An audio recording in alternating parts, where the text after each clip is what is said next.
quarantine 30. The highest I had was the quarantine 50. Holy shit, what were you doing in those 18 months? Howdy, Alex.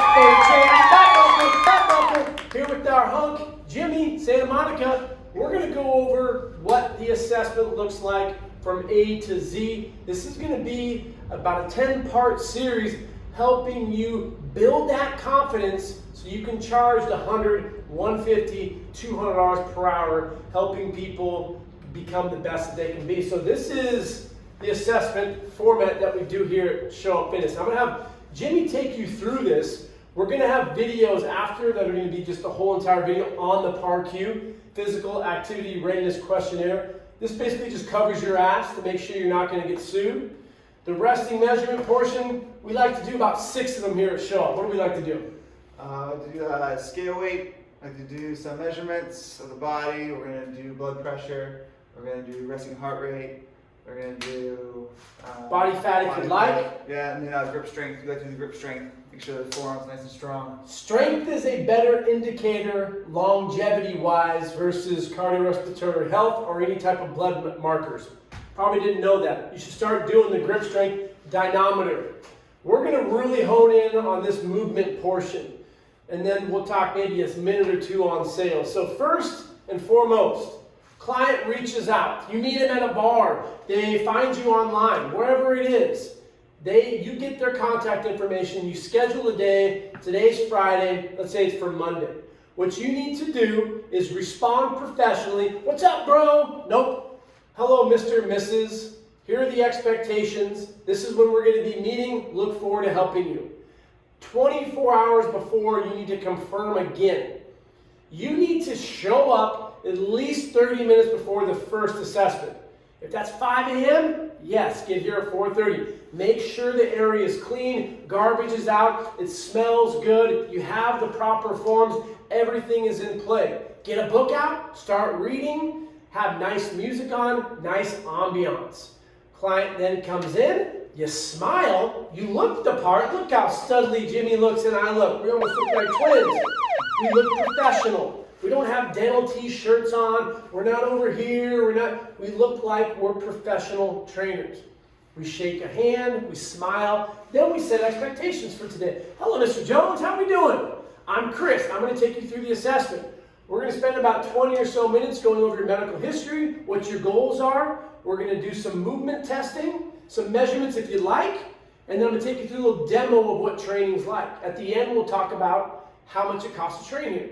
Do you have any questions before we get going? The bathroom's over here. Put anything over here. We have some water, A, B, C, and D. Let's get going. So Jimmy, take us through PAR-Q done, measurements. We'll do that. We'll show you that later. We're going to really start here with the movement. Now, talk to us about it.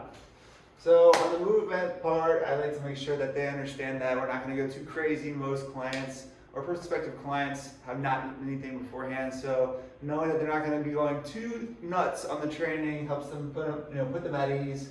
I like to take them through some basics as far as seeing how their spinal alignment is, making sure they're nice and connected in the shoulders and the hips and in the core, and then I kind of domino into the major movement patterns, which is going to be a push, pull, squat, and hinge.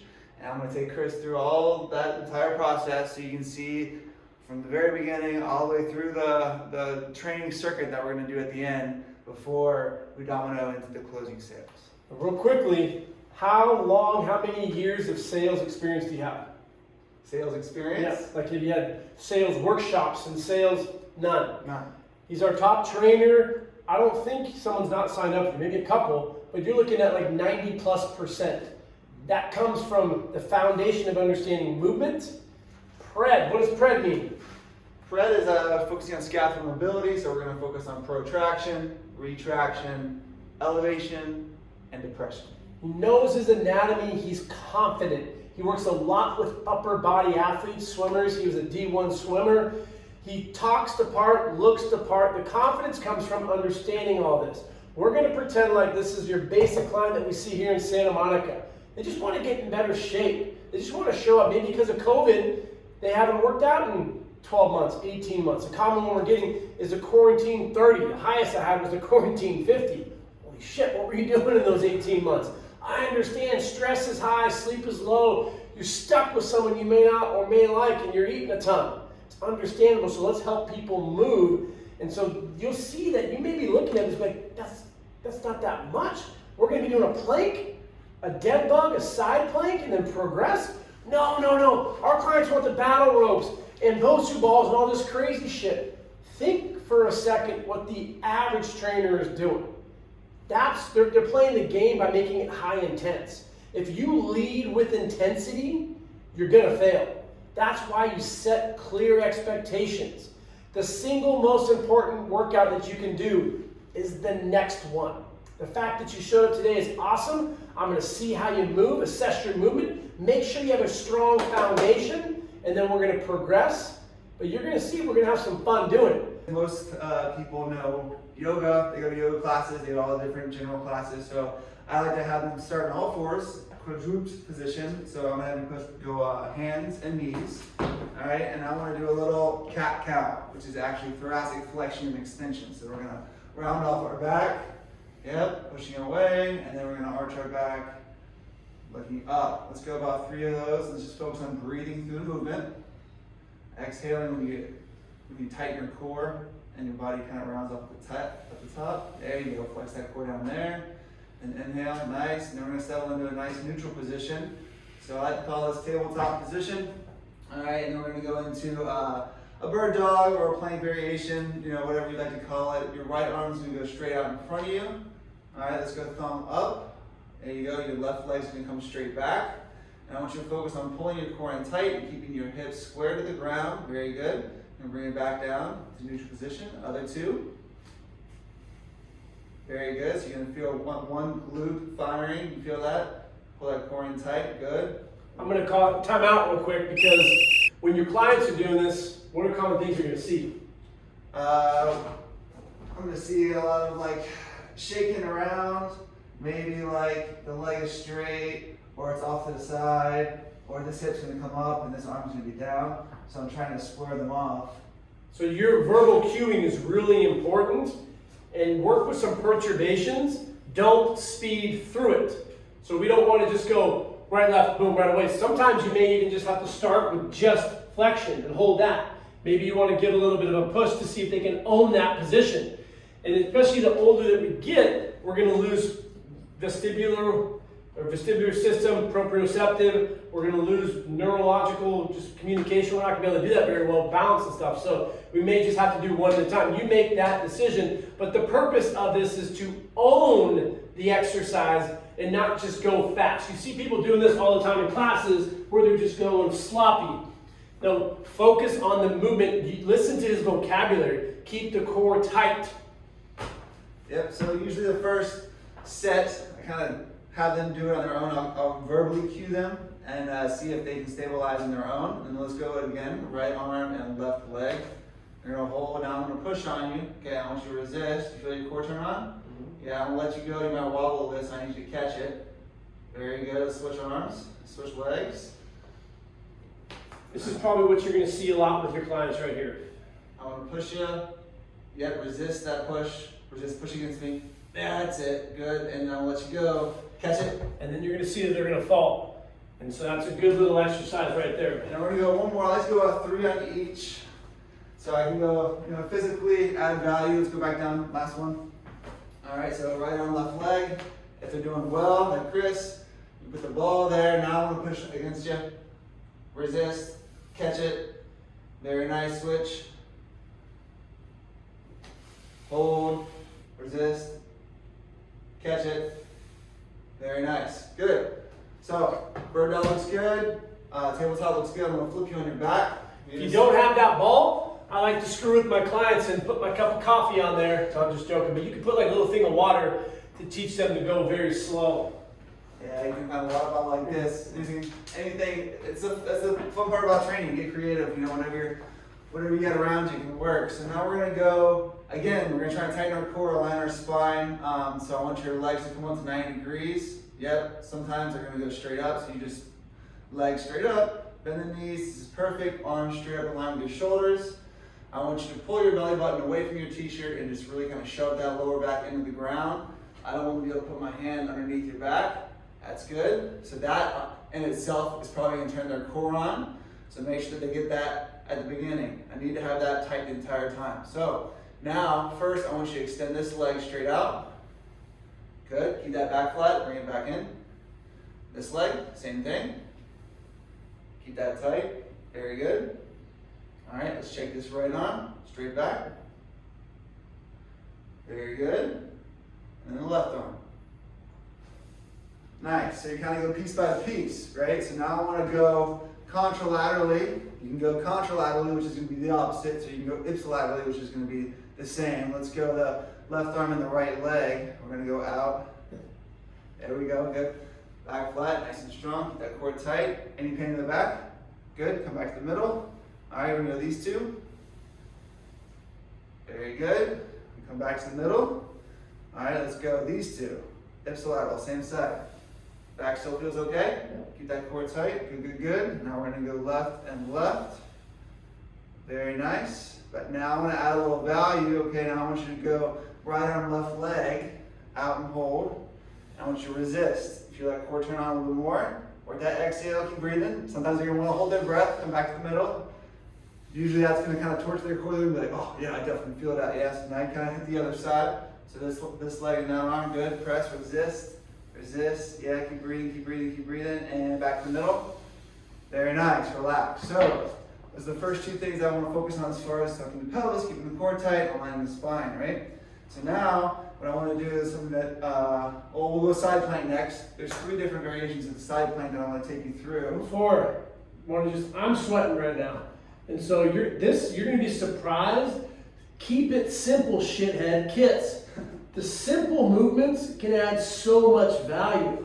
Your clients have probably done a plank, a variation of a bird dog, a side plank, but they haven't had the trainer engagement. This is, as the professional, these are great things that add that value. When I come up, offer help, ask for a towel, ask to get them water. Don't rush through this. At any point, if you see that they're breathing laboriously, then, hey, let me grab you some water real quick. That's how you can separate yourself amongst the other shitty trainers that are out there.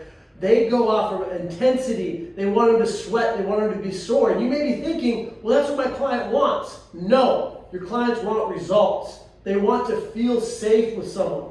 You can do that. Do it at the end. You will know how and when to smoke them if you need to for a few rounds. But you're going to see you don't have to get flashy. In my opinion, the flashier the trainer, the more insecure they are. The more acronyms after their name, the more insecure they are. Listen to your client's needs from the assessment. See if they have the foundation for movement. Progress.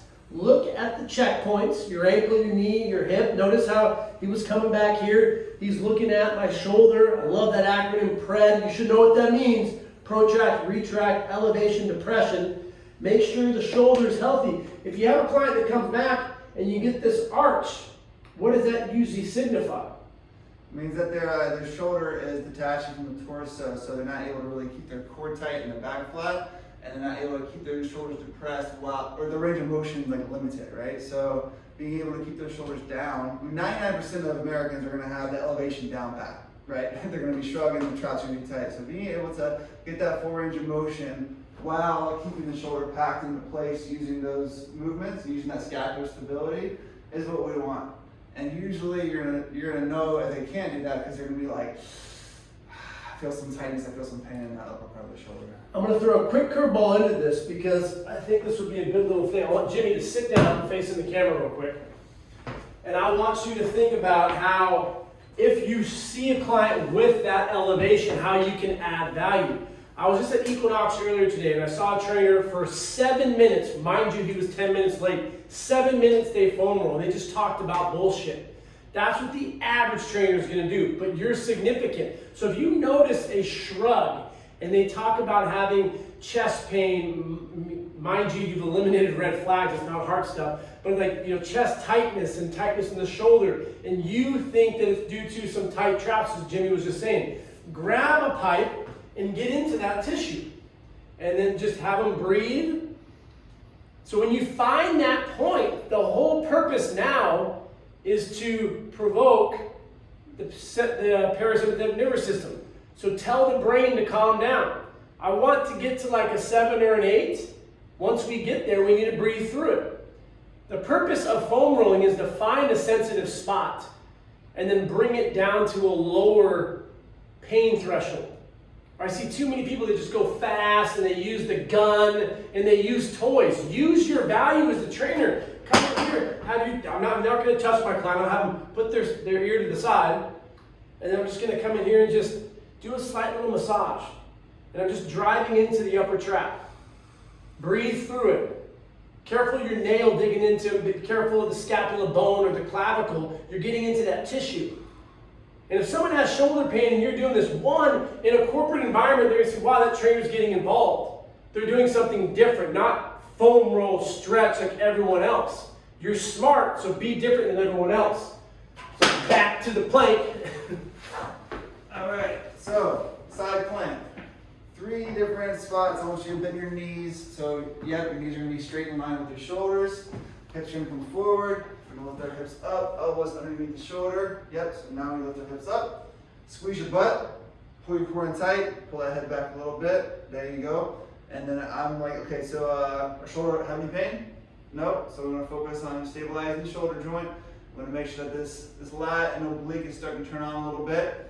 And a client I had the other day, she's like, yep, feel this. I feel pretty secure. I'm like, all right, let's go to the next step, which we're going to bring this foot straight forward out in front, this straight behind it, and we're going to go to a staggered position. So now the legs are spread out. You can go wider if you need. Yep, just to kind of make sure everything is nice and straight throughout. All right, this will be step number 2. Step number 3 is we're going to stack this on top of this. Usually you can see clients start to shake a little bit. This one's where you don't want to spend too much time on, all right? Maybe if they have it down, if they're looking solid like Chris, you can press down on them a little bit, feel that oblique turn on a little bit more, and relax, good. Then we would switch sides. So come down. Another progression from that, I had a client, this is just crazy how we don't get into the front of the plane with abduction. He was secure enough with the side plank, but I asked him just to lift his foot, couldn't do it. This was the hardest, couldn't lift his foot up. So we should, be capable enough as we progress to get that glute firing. That's a super progressed movement there. You're going to find the scary thing is most of your clients are going to struggle just to get to the staggered. Staggered is more QL. When you stack them, it's more glute med. So don't think of it as you have to get to the most progressed. I love how Jimmy did basically 1, 2, 3, 4. A great trainer can do small progressions. We don't want to bring a stability ball and have your client start stirring the pot the very first thing that they're doing. Do you want to the other side or? Now we move on to the next thing. So we would hit both sides, just to check it out. One shoulder is kind of, feeling it more than the other or whatever. But for time's sake, we're going to move on to... How long would you say that normally would take doing the bird dog, dead bug into the side plank? We're setting about 5 to 10 minutes. Okay. 5 to 10 minutes, and obviously, based on how much time you have left or how much time you have, allocated for the whole thing, you can feel it out. But for me, 5 to 10. Now I want to move on to progressing towards those major movement patterns. So I want to take something that we've already kind of talked about a little bit and highlight it, which is the pred. So we're going to go back to our tabletop position. We're going to focus on protraction, retraction, elevation, and depression. Protraction is when we're going to push away from the ground. Yep, but I don't want you to arch anything down here. So belly button down. We're going to try and keep that neutral. We're just going to try to round off everything here. A couple cues. I don't want to be able to grab your shoulder blades. Right, that looks pretty good. And go back to neutral. Now I want you to squeeze my hand with your shoulder blades. There you go. So this is going to be retraction. Think reverse. Right? Very nice. And as you can tell, you can see the elbows are starting to kind of rotate down. Keep that in mind for later. All right, come back to neutral. Elevation is when we're going to slide those shoulders up towards the ears. This is where I like to say 99% of Americans hit this, so we're not going to be doing this too much because they're usually pretty tight here anyway. Good, come back to neutral. And this is the key one that I want them to understand is depression. So we slide these shoulder blade down towards the hips. This is really something that I try and do a lot with my clients because they're not used to it. And again, I want you to try and keep a little bit of protraction involved so that I'm not grabbing too much of that scapula and relax. So you felt how when you try to depress those shoulders, the shoulder blades want to come back a little bit, and maybe you can see a little bit of arch. Now when we do push-ups, we talk about teeing out and making an arrow. We don't want to tee out because then the shoulders are detached from the torso. right? And the traps are going to be doing too much, shoulders are going to be doing the whole thing by themselves. So we want to connect the shoulders to the torso so we can use our lats and our serratus and our core, squeeze our butt, and get the whole unit working together, right? So now what I want you to do is I want you to go into a tall plank position. Very good. Feel that core tight. I want those shoulders to depress down, push away a little bit. There you go. So if I wanted to do a tall plank for 30 seconds, I'd be here. Elbows are tucked down. What I want you to do is come down into a push-up as slow as you can. We call this eccentric movement, controlling the movement. And then drop your knees down, squeeze your butt, tighten your core, accelerate up fast. Push. Boom.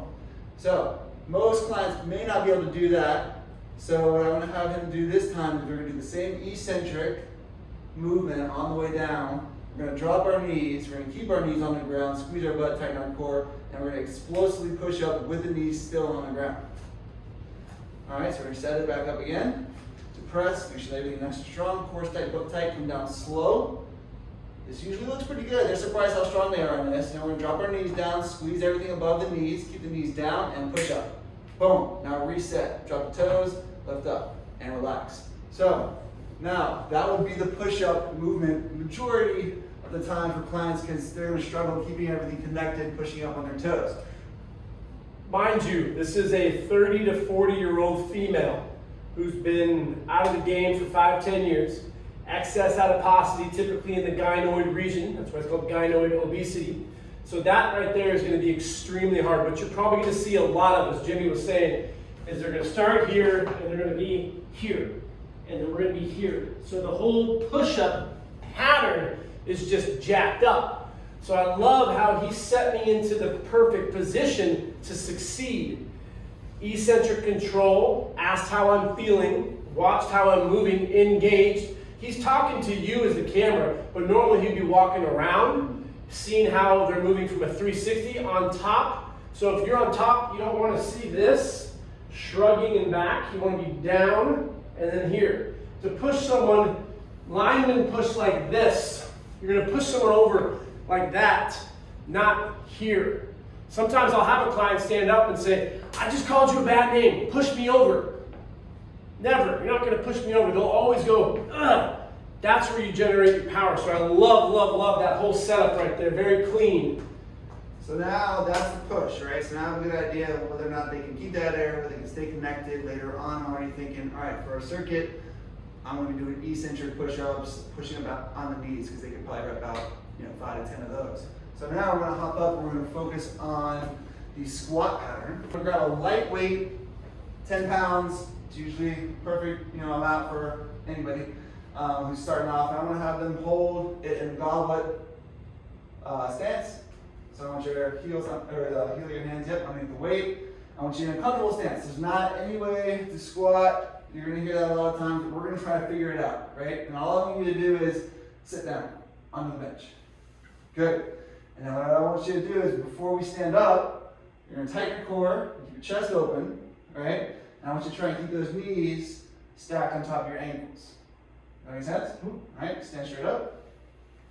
Good. And what you're going to see a lot of is it might just plop down.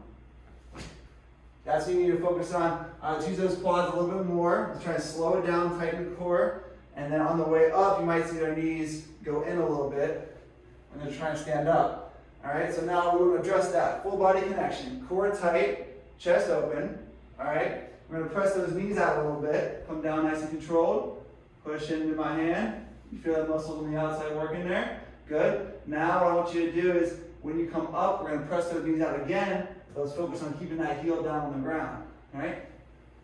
Very good. So now we're focusing on knees stacking over the ankles. You're showing value. We're engaging the whole body. And you can drop another little, tip in there talking about the 3 points of contact. We want to make sure that the big toe, little toe, heel are rooted through the ground throughout the entire movement. So let's go set it 3. Nice and controlled on the way down. We're pushing those knees out. Good. 1.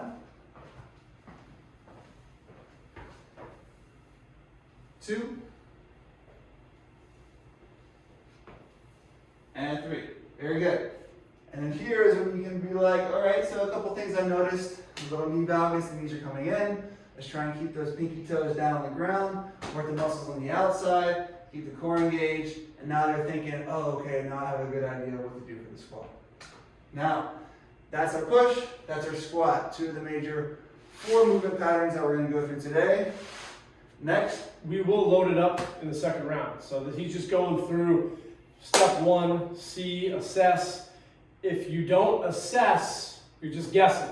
So we're checking it off. And obviously I'm moving fine, but your clients are going to be all fucked up. They're going to be here, they're going to be there, on their toes. Maybe you need to put a weight behind their toes. Maybe you need to put the weight out in front of you. You will know how to regress and progress. You're checking it out, screening, and then getting to the next pattern. So we're going to pull. Pull. So now usually, because most clients, elevate too much in the traps, a little bit too engaged, we're going to go high to low pulls. So we'll just grab these 2 bands. I'm going to give Chris the 40s. Usually I'll start with the 10s. He's got the guns. All right. So what I want you to do is I want you to be just, in a neutral grip, so your palms are facing each other, right? And I just want you to pull your shoulders back, and then pull your elbows back to your torso. A lot of times you're going to see the elbows come way far back, too far back. So what you can do to show value is just kind of put your hands right here at their torso, but this is all you need to do. They're going to be surprised by that. We're going to arms straight forward. Let's go to a set of 5. Good. Let's drive those shoulders down. There you go. You feel those lats turn on. Good. Another thing you can do is try and squeeze my hand as you come back to up front. Now we're trying to work on that retraction, right? The R of the pred. Good. Let's go one more. And then you can just say like hold. Drive the shoulders down. Feel the lats turn on. Squeeze my hand. You feel all these areas working in your back. And relax. So that's shoulder anatomy. The lats die hard. They're going to extend. Past the midline, the lats aren't going to be doing that work. It's going to be more close to your deltoid, your triceps, other muscles. So I love how he's back there and you're coaching them up. Jimmy's great at talking about the 17 muscles, the 17 actions.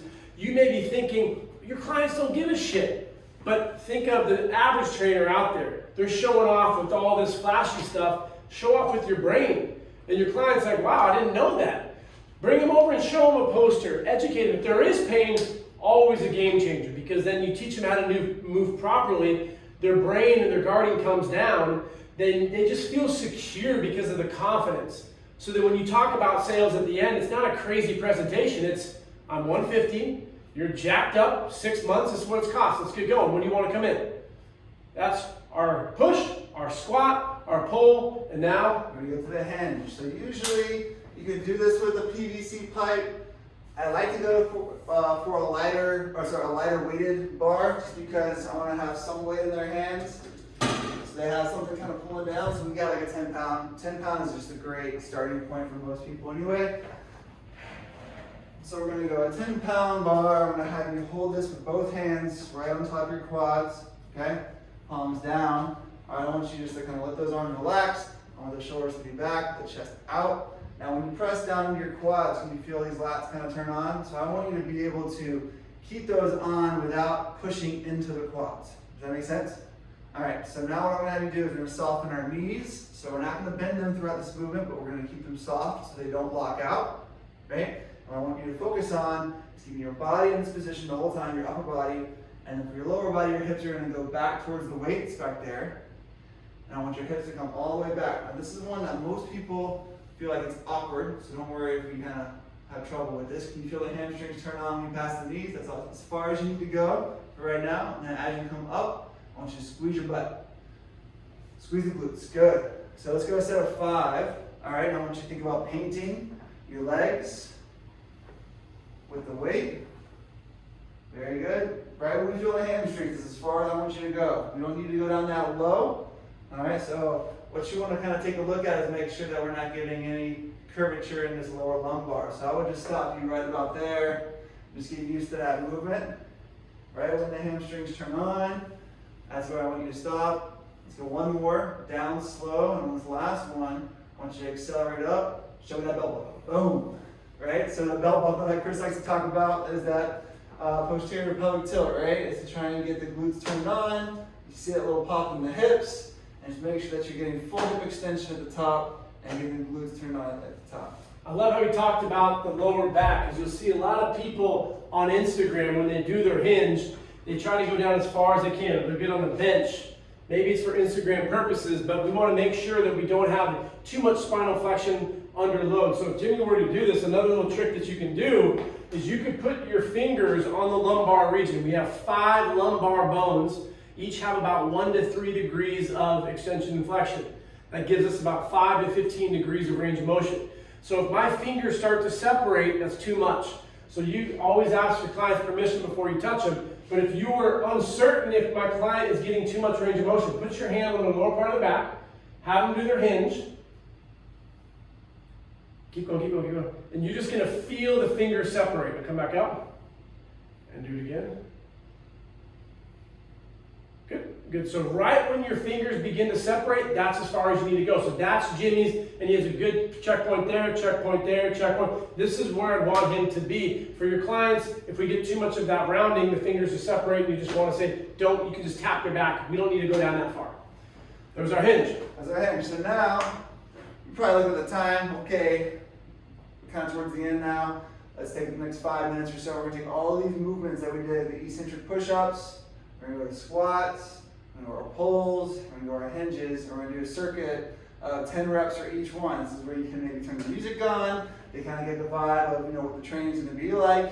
All right, so if you wanna hit that real quick, just do a round. Sure, yeah. All right, so let's go instead of 10 eccentric push-ups, back up on our knees.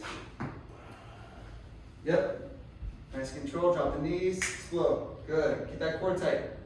Butt tight together. Boom, that's what I want. Good. Yep. Up. Nice.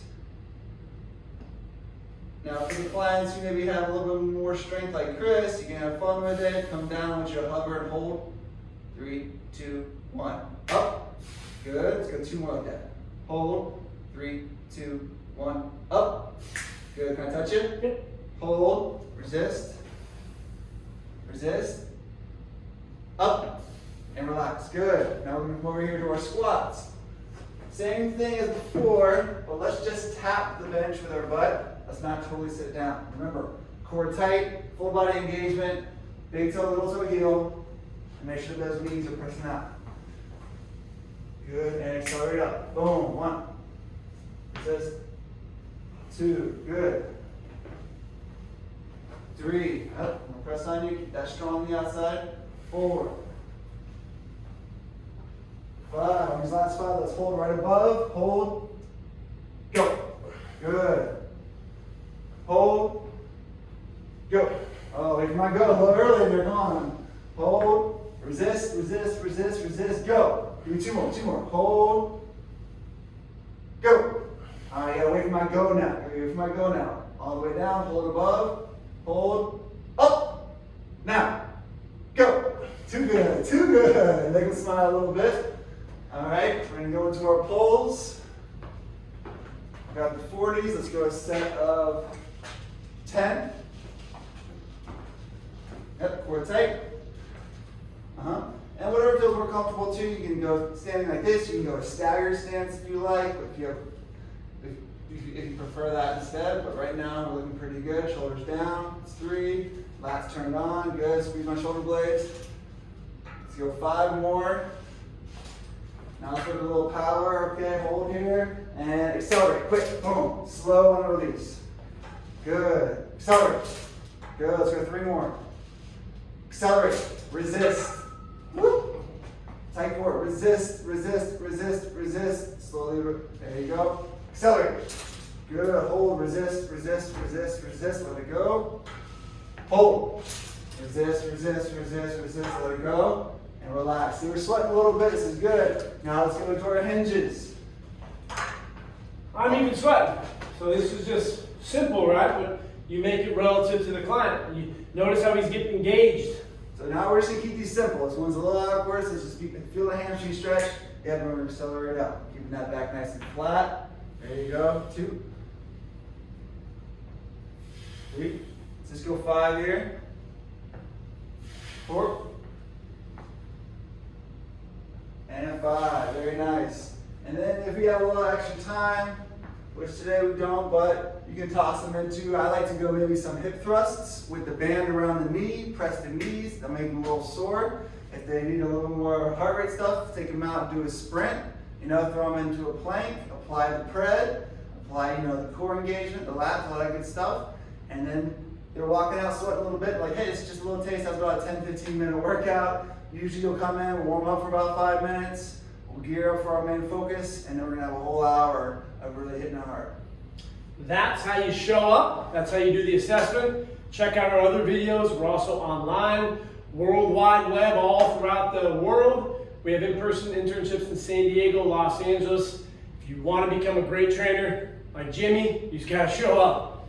Make sure to like, subscribe, follow, and if you haven't left us a review on Amazon for the book, How to Become a Successful Trainer, check out our seminars. We're coming near you soon.